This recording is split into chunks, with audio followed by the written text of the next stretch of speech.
பிரியமானவர்களே, இந்த நாளில் உங்களை சந்திக்கிறது நான் மிகுந்த மகிழ்ச்சி அடைகிறேன். விசேஷமாக நாளை தினத்தில் நடக்கிறதான ஆராதனையை நாங்கள் ஞாபகப்படுத்துகிறோம். நாளைக்கு முதல் ஞாயிற்றுக்கிழமை, அதனால் திருவிருந்து ஆராதனையாக இருக்கும். ஸோ காலையில் 6 o'clock, 8 o'clock, 10 o'clock 3 ஆராதனையும், ஈவினிங் 6 o'clock 4வது ஆராதனை இருக்கும். எல்லா ஆராதனை முடிவிலும் திருவிருந்து பரிமாறப்படும். தண்ணீரில் மூழ்கி ஞானஸ்நானம் எடுத்தவர்கள் இந்த திருவிருந்து நீங்கள் பங்கு பெறலாம். அது மாத்திரமில்லை, இதுவரைக்கும் நீங்கள் ஞானஸ்நானம் எடுக்காவிட்டால் தயவுசெய்து எடுக்க தீர்மானியுங்கள்.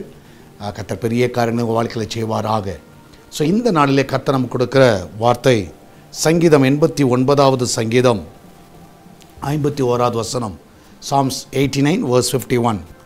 கர்த்தாவே, உமது அடியார் சுமக்கும் நிந்தையையும் வலிமையான ஜனங்கள் எல்லாராலும் நான் என் மடியிலே சுமக்கும் என் நிந்தையையும் நினைத்தருளும். ஸோ நான் விசுவாசிக்கிறேன், நாம் போகிற பாதையில் அநேக வழிகள் உண்டு. அதில் ஒரு பாதை சம்டைம்ஸ் நமக்கு வந்து அந்த நிந்தனைகள் வரலாம். ஸோ அநேகருடைய வாழ்க்கையில் அந்த நிந்தனையான ஒரு காரியம், அது மாத்திரமல்ல, உங்களை விட பலசாலிகளாக இருக்கிறவர்களால் வருகிற நிந்தனைகள், அநேக காரியங்கள் உங்கள் வாழ்க்கையில் நடக்கலாம். ஸோ அன்னாளுடைய வாழ்க்கையில் நீங்கள் பார்ப்பீர்கள் என்றால், பெண்ணினால் மூலமாக டெய்லி அவருக்கு நிந்தனை வந்துகிட்டே இருந்துச்சு. டெய்லி அவளை வந்து உபத்திரப்படுத்திட்டு கொண்டே இருந்தாள். டெய்லி ஏதாவது ஒன்று சொல்லிகிட்டு இருந்தாள். ஸோ அவளால் ஒரு விருப்பப்பட்ட ஒரு வாழ்க்கையை அன்னாளால் வாழ முடியலை. ஒவ்வொரு நாளும் கண்ணீர், ஒவ்வொரு நாளும் துக்கம்தான். ஆனால் நான் விசுவாசிக்கிறேன், இன்றைக்கு கர்த்தர் அதை எல்லாம் நினைத்தருளுகிறார். அதை வேதம் சொல்லுகிறது, அன்னாளை கர்த்தர் நினைத்தருளினார். நான் விசுவாசிக்கிறேன், இன்றைக்கி கர்த்தர் உங்களை நினைத்தருள, உங்களுடைய இயக்கங்கள், உங்களுடைய பாரங்கள், சரி, உங்களுடைய கவலைகள், நீங்கள் போகிற பாதைகள், நிந்தனைகள் எல்லாவற்றையும் கர்த்தர் பார்க்கிறார். நிச்சயமாக நினைத்தருளுவார். அவர் நிச்சயமாக அதிலேருந்து உங்களை விடுதலையாக்குவார். நீங்கள் கவலைப்படாதீங்க, நீங்கள் தைரியமாக இருங்க, கர்த்தர் உங்கள் கூட இருக்கிறார். நம்மளால் ஜெபிக்கலாமா? நன்றி ஆண்டவரே, இந்த மனமகிழ்ச்சியான இந்த கால வேலைக்காக நன்றி செலுத்துகிறோம். இந்த நாளில் ஆண்டு இருக்கிற வேலைக்கு போகிற பிள்ளைகள், வீட்டில் இருக்கிறவர்கள், படிக்கிற பிள்ளைகள் எல்லாரோட அன்பு கத்தில் வைக்கிறேனப்பா. வெளிநாட்டில் தங்கியிருக்கிற பிள்ளைகளை ஆசீர்வதிங்க, வயதான பெற்றோர்களை ஆசீர்வதிங்க, சிறு பிள்ளைகளை ஆசீர்வதிங்க. ஆண்டவரே, இந்த நாளிலே யாரெல்லாம் என்ன மாதிரி நிந்தனையில் போய் கொண்டு இருக்கிறார்களோ ஆண்டவரே, அது எல்லாவற்றையும் ஆண்டவர் நீங்கள் ஒரு நிமிஷம் நினைத்து பார்க்க வேண்டுமா ஜெபிக்கிறேன். உண்மையாகவே கத்த ஒவ்வொரு நாளும் வேதனை, ஒவ்வொரு நாளும் ஆண்டவரே வார்த்தைகளால் அந்த பிள்ளைகள் படுகிற வேதனைகள், ஆண்டவரே கத்தாவே மன சஞ்சலங்கள், ஆண்டவரே போராட்டங்கள் எல்லாவற்றையும் நீர் அறிந்திருக்கிறேன். இந்த நாளிலே என் தேவன் தாமே அந்த பிள்ளையை நினைத்தருளி அந்த பிரச்சனையிலேருந்து, அந்த போராட்டத்தில், அந்த நிந்திலிருந்து அவர்கள் விடுதலையாக்கப்படுமா ஜெபிக்கிறேன்.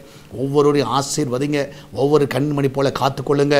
இதனால் வேலை இல்லாமல் ஆண்டவரே இந்த பிள்ளைகள் படுகிற வேதனைகள், நிந்தனைகளிலிருந்து அவங்களை விடுதலை ஆக்குங்க. நல்ல இடத்துலேருந்து கால் ஃபார் லெட்டர் வர உதவி செய்யுங்க. நல்ல உயர்வுகள் அந்த பிள்ளைகளுக்கு தாங்க. அந்த சீக்கிரம் நல்ல ஒரு கம்பெனியில் அந்த பிள்ளைகள் போய் வேலைக்கு செல்லவும், அடக்க தாவை கை நிறைய சம்பாதிக்க உதவி செய்யுங்க. நல்ல உயர்வுகளை கொடுங்க, நல்ல ப்ரொமோஷன்ஸை கொடுங்க. அன்று இந்த நாளில் என் தேவன் தாமே ஒவ்வொருவரும் நீர் ஆசீர்வதிக்க விடுமா ஜெபிக்கிறேன். ஒவ்வொருவரும் நீங்கள் காத்துக்கொள்ளுங்க, வழி நடத்துங்க. எல்லா நன்மையான காரியங்களும் நீங்கள் செய்வீராக. அன்றைய நாள் இந்த கிச்சன் பகுதியை ஆசீர்வதிங்க. அப்பத்தி தண்ணீர், எண்ணெயை, மாவி எல்லாவற்றையும் நீங்கள் ஆசீர்வதிங்க. அந்த வீட்டில் ஒரு குறைவு இருக்கக்கூடாது. நம்முடைய பிள்ளையோட வாழ்க்கையில் அற்புதங்களை செய்வீராக, அதிசயங்களை செய்வீராக. ஹாஸ்பிட்டலில் இருக்கிற பிள்ளைகள் இந்த நாளில் சுகத்தோடு வீட்டுக்கு கொண்டு வாங்க. எல்லா பலவீனத்தின் நாவிகளெல்லாம் முற்றிலுமாய் மறைந்து போகட்டும். பிரசவத்துக்கு போகிற பிள்ளைகள் நல்ல சுகத்தோடு பிள்ளையை பெற்றெடுக்கட்டும். இந்த நாள் இந்த பிள்ளைகளுக்கு தாவி நீர் பலப்படுத்த விடுமா ஜெபிக்கிறேன். அதிசயங்களை காண பண்ணுவீராக. பிஸ்னஸ் பண்ணுகிற எல்லா பிள்ளைகளும் நல்ல லாபத்தை கொடுங்க. ஆண்டரை இந்த மாதத்தில் ஒவ்வொரு ஆண்டரும் எங்களுடைய லோன் எல்லாம் கட்டுவதற்கு உதவி செய்யுங்க. ஆண்டரை கத்த ஹவுசிங் லோன் கட்டுவதற்கு உதவி செய்யுங்க. வெஹிக்கிள் லோன் கட்டுறதுக்கு உதவி செய்யுங்க. ஆண்டகத்தை எல்லாவற்றையும் ஆண்டவர் அந்த பிள்ளைகளுக்கு வாய்க்க பண்ண வேணுமா ஜெபிக்கிறேன். ஆண்டரை கத்த வீடு வாங்குவதற்கு உதவி செய்யுங்க, விற்க உதவி செய்யுங்க. லேண்டு வாங்க, விற்க வாங்க ஆண்டவரை நீர் உதவி செய்யணுமா ஜெபிக்கிறேன். எல்லா கோர்ட்டு கேஸெல்லாம் இந்த நாளில் மறையட்டும் ஆண்டவரை. உங்களுடைய பிள்ளைகள் நீர் விடுதலையாக்க வேணுமா ஜெபிக்கிறேன். இந்த பிள்ளைகளுக்கு ஒத்தாசையாக நீர் நிற்பீராக. உங்களுடைய கத்தாவே கரம் அந்த பிள்ளைகளை வழி நடத்த வேணுமா ஜெபிக்கிறேன். எல்லாரையும் காத்துக்கொள்ளுங்கப்பா. சால்வேஷன் டிவி ஆசீர்வதிங்க, எஸ்தர் திருச்சபை ஆசீர்வதிங்க. ஆண்டு கத்தாவே வாளியை கட்டுகிற பணியில் உமது கரம் இருக்கட்டும். என் தேவன் தாமே அதை சீக்கிரத்தில் தொடங்க உதவி செய்யுங்கப்பா. அதில் எல்லா தேவைகளை நீங்கள் சந்திங்க, ஒரு குறைவில்லாமல் நடத்துங்க. அதுக்கு விரோதமாக எழும்புகிற கத்தாவே இருக்கிற எல்லா பொல்லாத கிரியெல்லாம் நிர்மூலமாய் போக விடுமா ஜெபிக்கிறேன். அன்ற ஜனங்களோடு நீர் பேசுவீராக. ஜனங்களை ஆலயம் கட்டுகிறது தாராளமாய் கொடுக்க உதவி செய்யுங்க. என் தேவன் தாமே ஒவ்வொருவரும் நீர் காத்துக்கொள்ள வேண்டுமா ஜெபிக்கிறேனப்பா. இந்த காலை வேளையில் கர்த்தாவுடைய பிள்ளைகள் வெளியே போகும்போது வரும்பொழுது பாதுகாத்துக்கொள்ளுங்க. அன்று எந்த ஒரு தீங்கு வரக்கூடாது.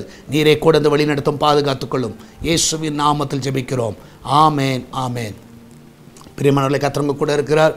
தைரியமாக இருங்க, எதை குறித்து கவலைப்படாதீங்க. கர்த்தர் பெரிய காரியங்களை செய்வார். நாளை தினத்தில் ஆராதனை வந்து உங்கள் எல்லாரையும் பார்க்க விரும்புகிறோம்.